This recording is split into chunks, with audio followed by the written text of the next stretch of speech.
The knock came so hard it rattled the front door, sharp and impatient, as if whoever was on the other side believed the house owed them attention. It was barely 8 in the morning. The sunlight had only started to crawl over the rooftops, spilling thin gold lines across the driveway where my patrol car sat cooling from the overnight shift. Inside, the coffee machine hissed its last sigh, and Lauren was still wrapped in her robe, hair messy, holding her mug like a lifeline. I frowned at the sound. It wasn't a neighborly knock. It was the kind that carried attitude. "Who is that this early?" Lauren muttered. "Only one person knocks like that," I said, setting my coffee down. I opened the door, and there she was, Nancy Keller, the self-appointed queen of our homeowners association. Clipboard tucked under her arm, phone already recording, a smile that didn't reach her eyes. She wore her usual uniform, pastel cardigan pearls, and an expression like she was smelling something bad. "Good morning, Mr. Carter," she said crisply. "Do you have a moment?" I didn't bother to answer. I'd seen that look too many times, both on the job and right here in my neighborhood. The look of someone who'd already decided they were right. Nancy glanced past me into the house, scanning like a security guard on patrol. "I'm here on official HOA business." Lauren came to the doorway, rubbing sleep from her eyes. "Nancy, can this wait? It's Saturday." "I'm afraid not," Nancy replied, tapping the clipboard. "There's a serious matter of noncompliance." I crossed my arms. "Noncompliance? What now?" "Last week it was our mailbox color." Nancy pursed her lips. "This time it's 2 separate violations. First, parking an unauthorized vehicle in your driveway overnight. That is a clear breach of HOA Policy Section 7B. I blinked. "Unauthorized vehicle." She gestured to the end of the driveway where my black and white cruiser gleamed in the sun, the badge decal catching the light. "You mean my patrol car?" I said slowly. She nodded, utterly unfazed. "Yes, that one. The policy clearly states that all commercial or government vehicles must be stored in a closed garage space. Driveways are for personal vehicles only." Lauren nearly choked on her coffee. "That's not a commercial vehicle, Nancy. He's a police officer. That's his assigned car." Nancy sniffed. "Then he should know how to follow regulations. I've received multiple complaints about it being an eyesore. People don't feel comfortable with a police car constantly parked in view. It makes the neighborhood seem unsafe. Unsafe." That one word made my jaw tighten. "Let me get this straight," I said evenly. "You're saying that having a police vehicle parked on your street makes you uncomfortable?" "I'm saying it violates policy," she said, lifting her clipboard like a shield. "I don't make the rules, Mr. Carter. I enforce them." Lauren folded her arms. "You do make the rules, Nancy. You wrote half of them?" Nancy ignored her and flipped to another page. "And the second violation. Your front lawn is out of compliance. Grass height exceeds the approved length of 2 inches. Ours was measured at approximately 4.3. We strive for uniformity here." I looked at the lawn. Perfectly green, evenly trimmed. Maybe a little dew left from the morning, but nothing resembling a jungle. "You measured it?" Lauren said incredulously. "How?" "With a ruler." Nancy didn't blink. "With a tape measure. We take community standards very seriously." I could hear the faint hum of my neighbor's lawnmower 2 houses down. His yard looked like a wild meadow compared to ours, but somehow he wasn't the one getting the visit. "Nancy," I said, "is this really about the grass?" She hesitated, then glanced at the police car again. "It's about maintaining order. People move here for peace, not to feel like they're being watched. Some of us believe it's inappropriate to bring your work home like that." I took a slow breath, keeping my voice level. "Nancy, I don't bring my work home. I bring safety home.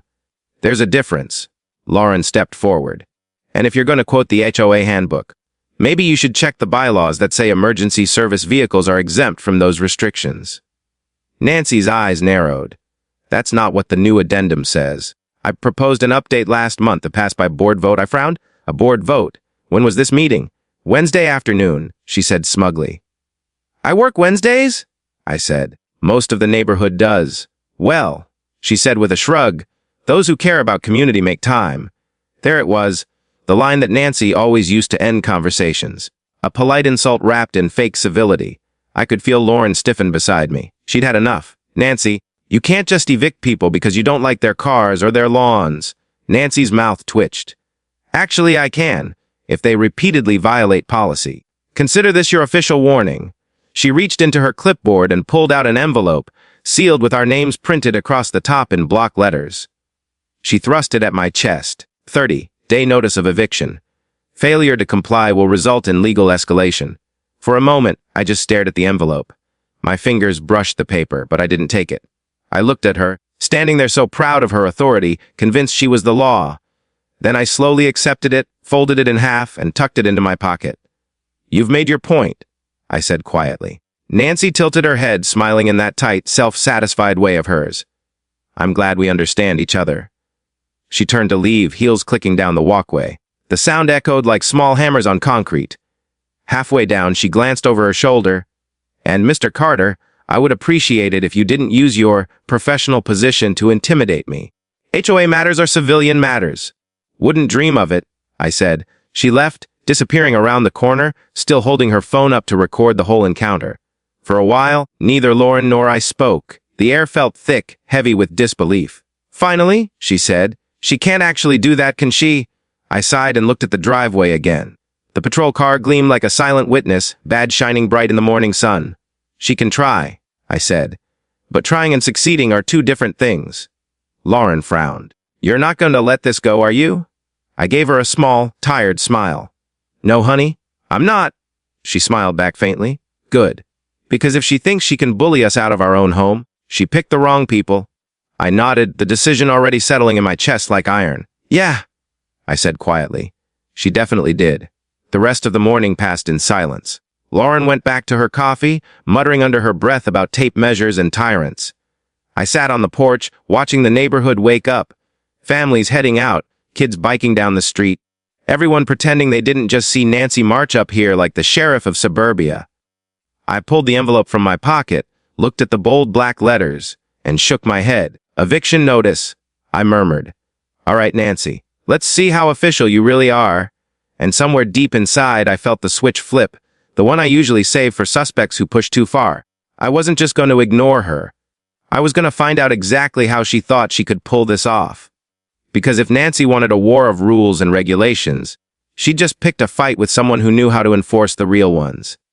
2 days later, the HOA board meeting filled the community center with the kind of quiet tension that always precedes something messy. The air conditioner hummed weakly against the heat, and the smell of burnt coffee and cheap carpet glue lingered in the air.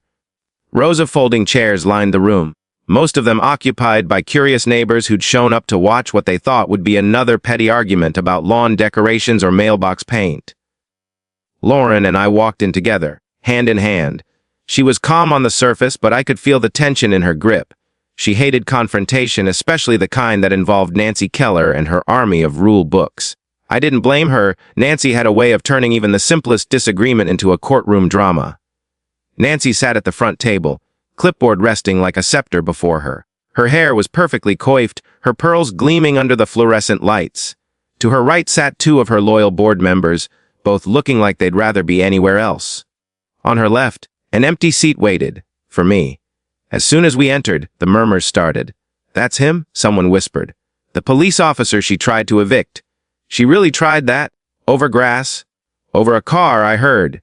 Nancy straightened in her chair, cleared her throat, and raised her voice over the chatter. "Let's maintain order, please.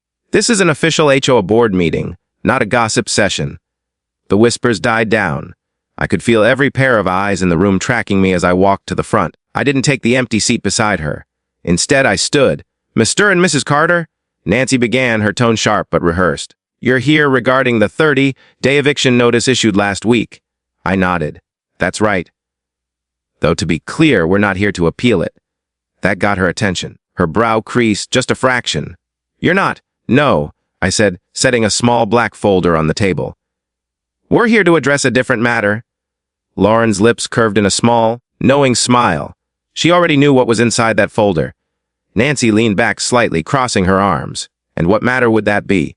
I opened the folder, revealing the silver badge resting on top of my identification card. The room went utterly still. Even the air conditioner seemed to quiet for a beat. "I'm Officer Daniel Carter, County Sheriff's Department," I said evenly.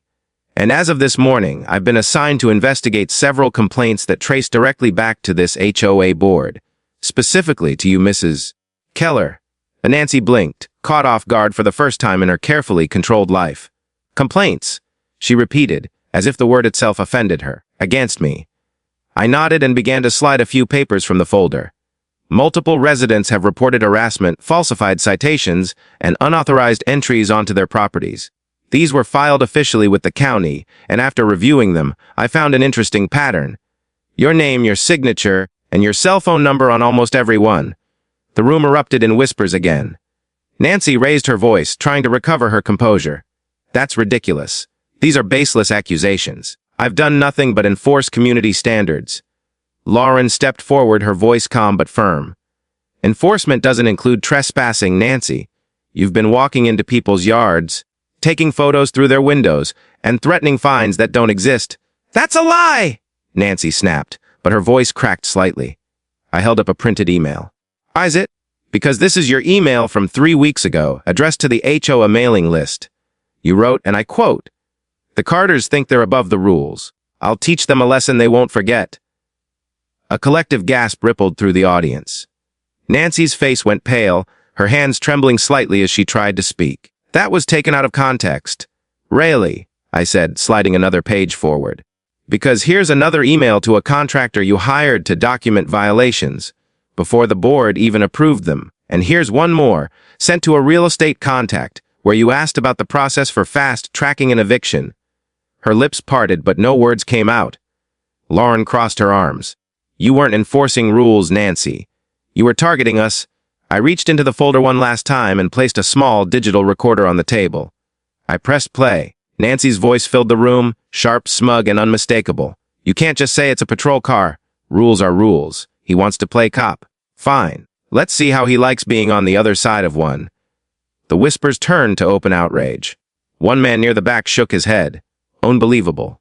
Nancy's eyes darted around the room, looking for an ally. But none of her board members met her gaze. I leaned forward slightly, keeping my voice steady. You filed a falsified eviction notice without board approval. That's document fraud.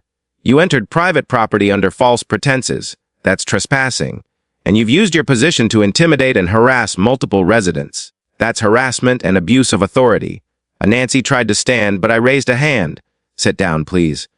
The command came out in my officer's tone. Firm, no room for argument. She froze halfway out of her chair and slowly sat back down. Her voice came out trembling. You can't arrest me. This is ridiculous. You're just angry because you were caught breaking rules. I took out my handcuffs. Mom, I'm not angry. I'm doing my job. The click of metal echoed in the room like thunder. You're under arrest for filing fraudulent documents, trespassing, and harassment, I said, reciting it clearly. You have the right to remain silent. Anything you say can and will be used against you in a court of law. Nancy gasped, eyes wide with disbelief. You can't. You don't understand. But I was already guiding her to her feet. Her clipboard slipped from her hands, papers scattering like confetti across the floor. The room had gone silent again, except for the sound of her shallow breathing and the faint creak of the cuffs. Lauren stood to the side, watching quietly. There was no gloating in her eyes, only a tired kind of relief. As I led Nancy toward the door, one of the older board members stood up. Officer Carter, he said hesitantly, what happens now? I paused and looked back. Now, the HOA elects a new president, and hopefully one who understands that power doesn't mean control, it means responsibility. A quiet murmur of agreement rolled through the crowd. Some people even clapped, soft but sincere. Outside, the afternoon sun was bright and sharp. Nancy squinted as I guided her down the short walkway toward the waiting patrol car. For once, the street was utterly still. The same neighbors she'd spent years bossing around now stood on their porches, watching her go. She looked up at me, her voice suddenly small. I was just trying to keep things perfect. I shook my head. You confused perfect with power. When I closed the car door behind her, Lauren came down the steps, slipping her arm through mine. So, she said quietly, I'm guessing this means we can keep the patrol car in the driveway? I smiled. I think we've earned it. As we stood there, the breeze carried the faint sound of applause from the community center. It wasn't loud, but it was enough. Enough to know that the neighborhood had seen the truth. Enough to know that maybe, just maybe, peace had finally returned to our quiet little street. Lauren squeezed my hand. You know, she said, a hint of laughter in her voice, you might have just saved this neighborhood.